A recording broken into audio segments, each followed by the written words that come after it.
Good afternoon, everybody. My name is Donna and I'm your host of Donna's Edge television, radio, and podcast talk show. Thank you so much for watching every day, Monday through Friday, beginning at 2 p.m. on the Eastern time zone, as I get to ride home with you in the afternoon. You can find us on television two different ways. Abundance Television, found on Roku, Apple TV, and Amazon Fire. And don't forget, you can find us also on Charter Spectrum. That's channel 182. We're proud to be part of that group. Also on the Newscasters. You can find us on the Newscasters.com. That's the podcast. And on the radio, you can find us as well. All that's Audible. And that's on a television station. I love WZLA. They're the biggest country station in South Carolina. So proud to be part of that. Benji, thank you so much. Again, Benji and Lacey have their morning show. You need to listen to them. And another thing about Benji, he's a Christian. And Benji always has a biblical scripture. And he'll spend just a few minutes and he'll talk to you about his take on it. So Benji, I'm proud of you, dude. I think you're doing a great job out there. I have Linda Hansen with me right now, and she is a business owner. She's kind of been in politics a little bit, not holding office, and she'll talk to you about that in just a few minutes, but she's with prosperity101.com. I wanted to mention to you, Linda, we get a lot. I'm seeing a trend. I think people are fed up with school systems. And so I'm seeing a trend of a lot of parents are putting their kids in homeschooling. I'm glad to see that, but like it for many different ways. First of all, it fits in with their schedule. Both parents can work and they can work this out. And the kids are learning a lot. Why is that? We can suit learning to life in a sense. It's lifelong learning.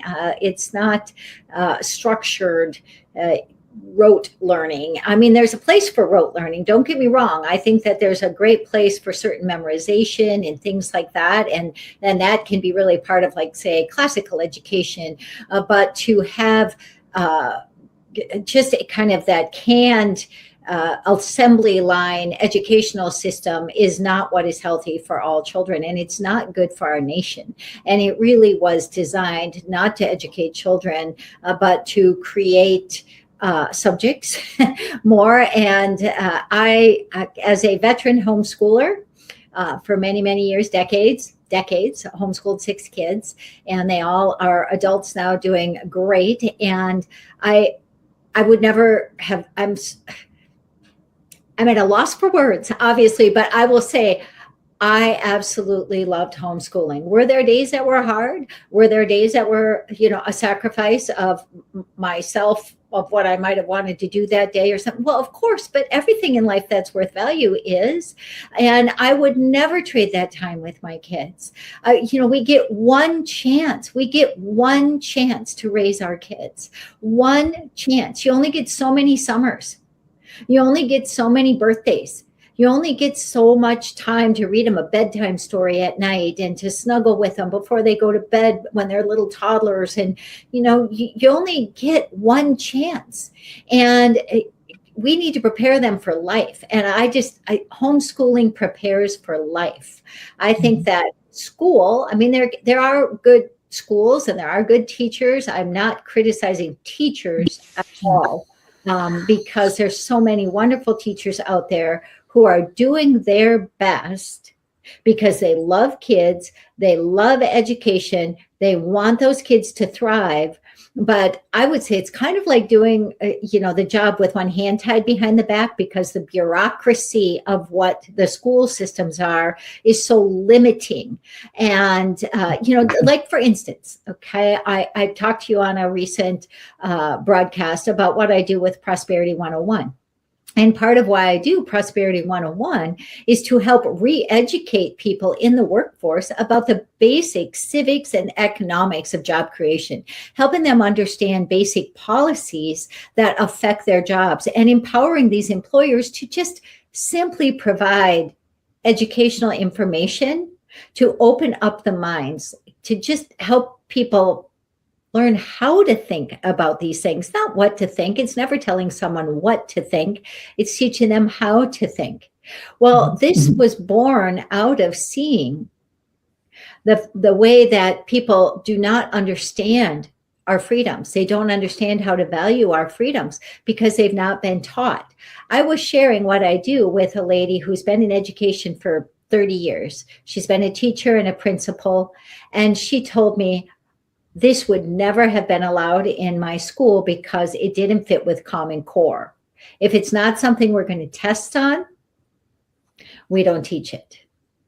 And so basic civics, understanding is lost in so many places. It's not a blanket statement. There's some good schools that still teach about the freedoms we have in America and how to be a good citizen in terms of your own engagement and education and involvement, but it is so lost. Where home education, we can build that in to what we do. We can build that in, and that doesn't mean our kids are going to always agree with us on everything. Of course not. They're going to grow up and be individuals and have their own opinions and do their lives. But if we've taught them the basics and help them know that they have the freedoms in America, that's incredible. And we give them the skill sets. There's such a high percentage of people that can't read right now. And, I noticed earlier 2026, especially during the major, protests about ICE, when everybody would, it's the protest du jour, right? Protest du jour. But for that season, it was against all the ICE raids, against illegals. And you had students down to the preschool level out marching in the streets, holding signs and things against this. Many of these kids didn't even know what they're protesting. They're just protesting because they're told to. Sometimes the parents didn't even know that they were out. But then you get into, say, the high school or even some of the college protests, and the kids are holding signs, young people are holding signs with words misspelled. And, it's almost ironic, but at the it would be comical if it wasn't so sad. But the other piece of that is not only do they not understand that, but maybe the reading scores, the proficiency scores at those schools, those kids should be in class learning instead of out protesting because of a teachers union political agenda. So, the parents need to take charge. So parents, I just want to applaud parents who decide they're going to do the hard things for their kids. And if you, say you're a mom and you're being told you better do your career or put off having kids so you can have your career, well, you might not get later. No, you may not get later, and life is short. Take that. Life has seasons, and there's nothing more important, really, than pouring into those young people in their care. There isn't a new car. There isn't, a fancy house that is going to be more important. Really, the only thing more important than that is your relationship with Jesus Christ and what you will do with Jesus. But out of that love for God comes that love for your family and realizing you have the opportunity to impact them eternally. And you need to give them the tools so that they can learn. I know when I was homeschooling, one of the things that I have said so many times is that I knew if I could teach them to love learning and to read well, that I could get hit by a bus and they would be fine. And of course, I wanted to teach them my Christian faith and teach them about the Bible and things, yes. But I knew if I could teach them to love learning and read well, they could make it through life, even if I didn't. And, even if I passed away at an early age or something, I knew that I was giving them the tools. That's what we want. So parents, I really encourage any parents in your audience too, if they want to homeschool, contact Homeschool Legal Defense Association. I think it's hslda.org, Homeschool Legal Defense Association, to find out what you need to do to start in your state. If you really want some structured help, talk to Classical Conversations. They're a wonderful organization which helps parents give a classical education to their young people, really quality education. And, parents become tutors. You work together with other families. It's amazing. But there's so many things. There's homeschool conferences. There's so much curriculum. When I started homeschooling, we didn't even have the internet yet. So very limited. And now it's, the world is, at your fingertips. So there's more resources than you can possibly imagine. And just go for it. You'll never be sorry, because you can never get that time back with your kids. Homeschooling can't be ignored anymore. It's growing into great numbers. It really is. Yeah. But I wanted to kind of add something to what you said, and this is about to get your kids to want to learn to read. And another thing is that, and I know this is true, this is very true, but when I was pregnant, of course, you couldn't do sonograms back in those days. My son is like 46 years old. But 46 years ago, you didn't have that. If you're going to have a girl or a boy or what. And so remember, my grandmother said, you need to be reading to that boy or to that baby, and you need to be singing to that baby. And I said, while it's in the womb. Yes. And I thought, craziest thing I'd ever heard of. And then she said, well, John the Baptist leaped. Yes. He knew what was going on. He knew. And she said, if you will read, the baby will grow up wanting to read. Sure. Absolutely. Because I love to read. I've got my own library. And I need to give some of the books away, but I have a library of my own. My son has a library of his own. He grew up wanting to learn and wanting to read. So a lot of people say, well, I'll wait till they're about 2 years old. I think it's too late. I think you need to do it while they're in the womb. Right. Well, and this is something I want to encourage people again to join our Employers Unleashed community. Go to prosperity101.com to see the resources. I mean, I cover a lot of these things on my podcast too that I have. So prosperity101.com, and you can see all the different places you can get the podcast, but also the resources I have for employers. But we have this monthly webinar where we're tackling a mountain of culture each month. And whether it's the business, family, education, arts and entertainment, media, government and military, or religion, these mountains of culture, where we're looking at what can business leaders do to positively impact each mountain of culture to help us reclaim and preserve America and to strengthen families. Well, last month's webinar was on the family. This next month's webinar is going to be on education. And it's amazing the things that business leaders can do in their business to help support both. Simple things like when someone has a baby, get a board book. Get a little board book, a little goodnight board book that, even if you're giving a gift to a dad, help the dads read to their kids. Kids who have their fathers read to them, I mean, their scores are even higher. It's shown. I can't quote I wasn't expecting to quote any study right now, but I've read studies that show that. And when they're read to as babies or in the womb, like you say, it's so incredible. So, give books as gifts. Let's normalize giving books again. That's one of the things that my grandkids, when my grandkids come, and they might want to play video games, I'm like, remember, Grammy's house is a book house.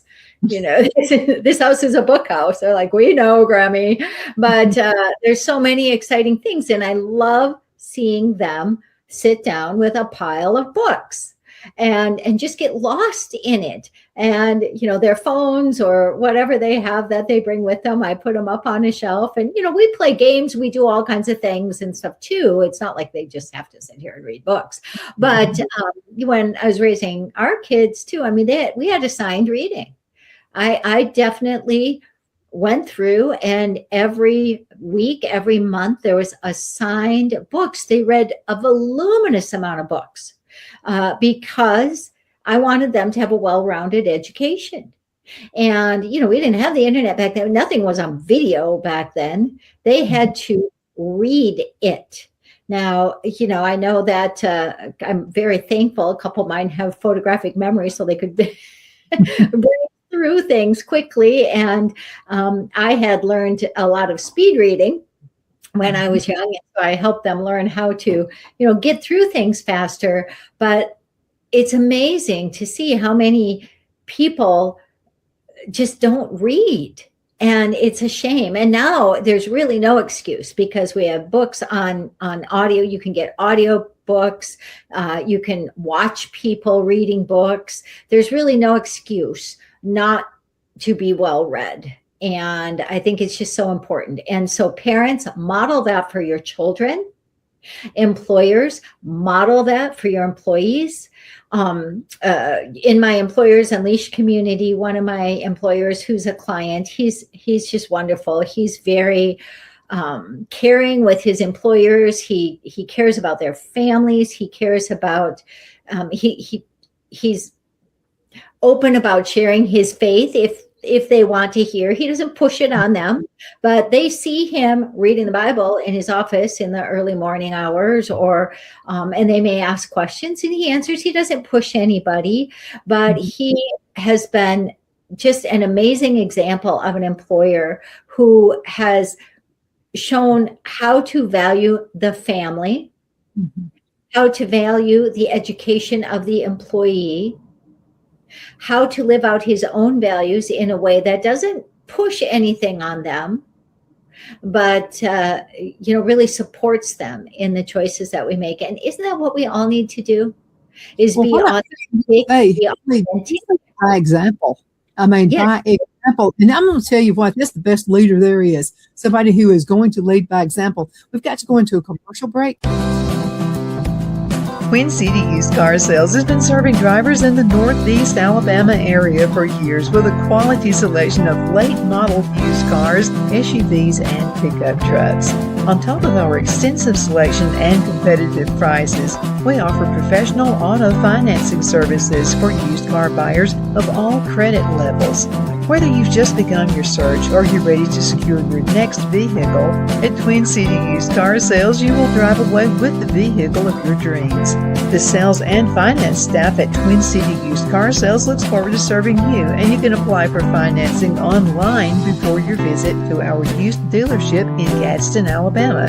Check us out on the web at twincityusedcars.com or go by our location at 901 First Avenue, Gadsden, Alabama.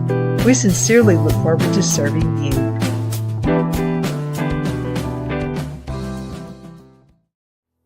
Finding the right home isn't just about bedrooms and square footage.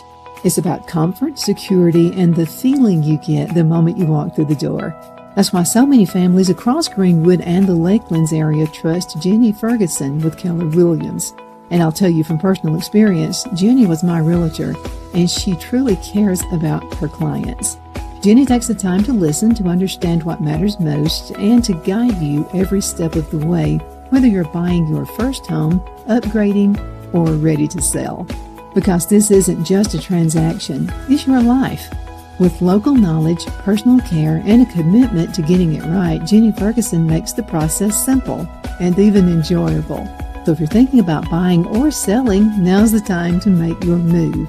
Call Jenny Ferguson with Keller Williams in Greenwood today and take the next step toward a place you'll truly love coming home to.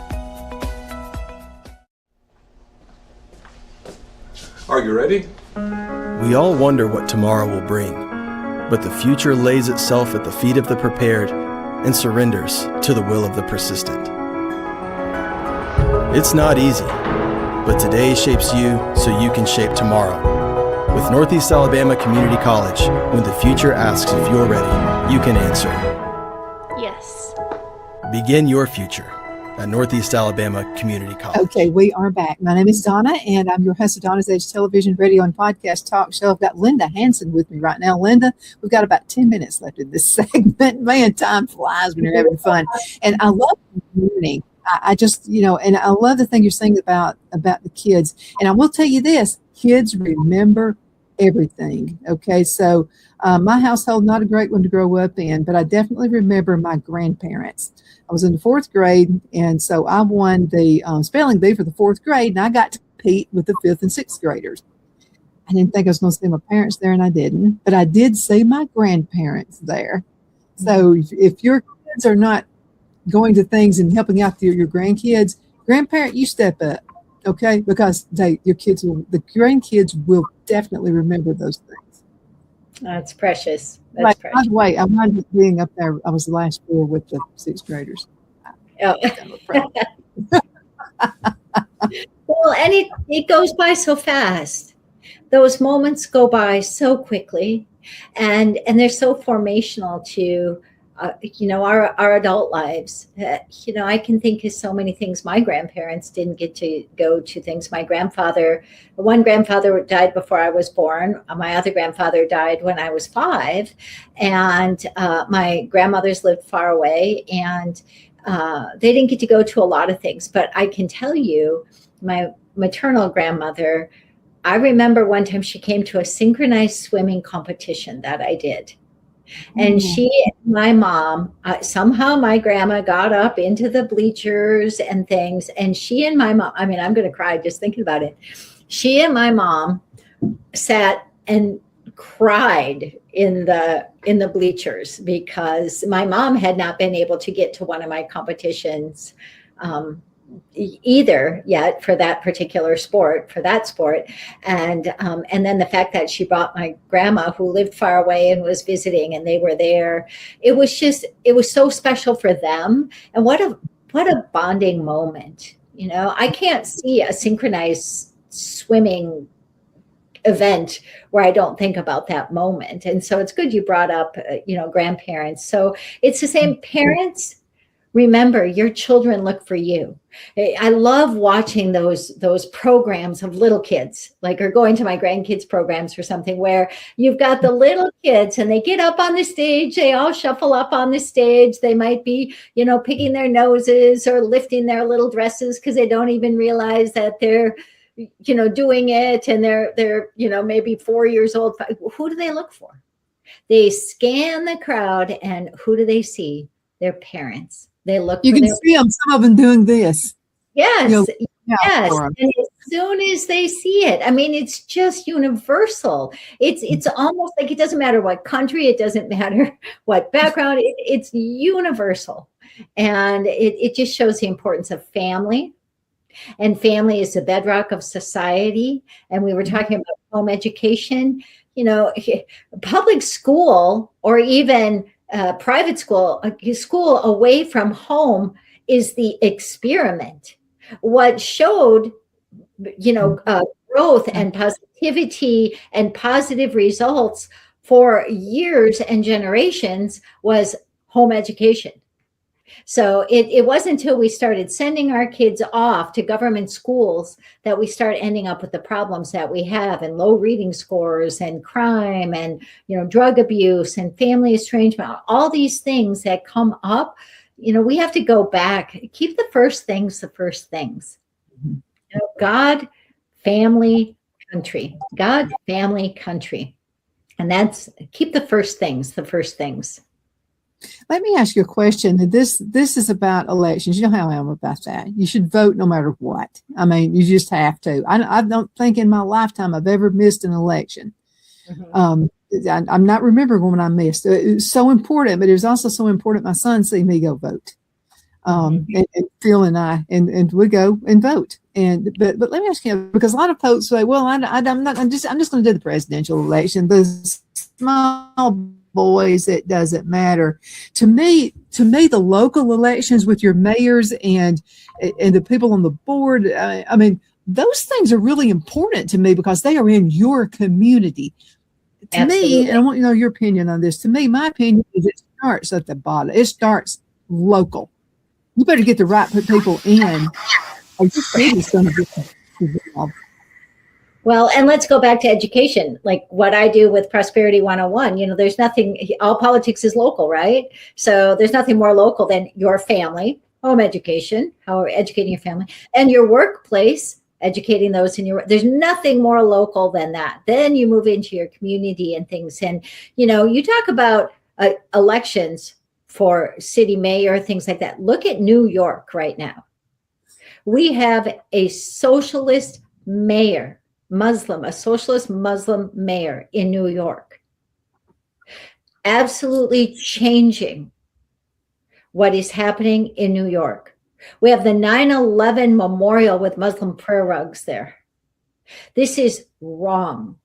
Okay. Now this goes beyond, in so many ways, what is happening in that realm is a whole nother broadcast. But yeah. There's freedom of religion and for religion in America, but there's not freedom to invade and take over and change our system of government and change our entire culture. That is, we need to adhere to the Constitution, adhere to our laws that we have. And I'm saying, we need to watch. And this is happening. I know in my community right now, we're kind of up against a very similar thing with our April elections. And it's concerning. It's a very stark contrast in terms of who's running for mayor, who's running in Supreme Court in my state. Those elections are extremely important. So whether you are out voting for your city council person, your school board member, school board members, this is absolutely critical. We're talking about education. We need to elect school board members who handle our tax dollars well, and who understand the importance of a well-rounded education for our young people. We do not want school board members who say schools have more authority than parents.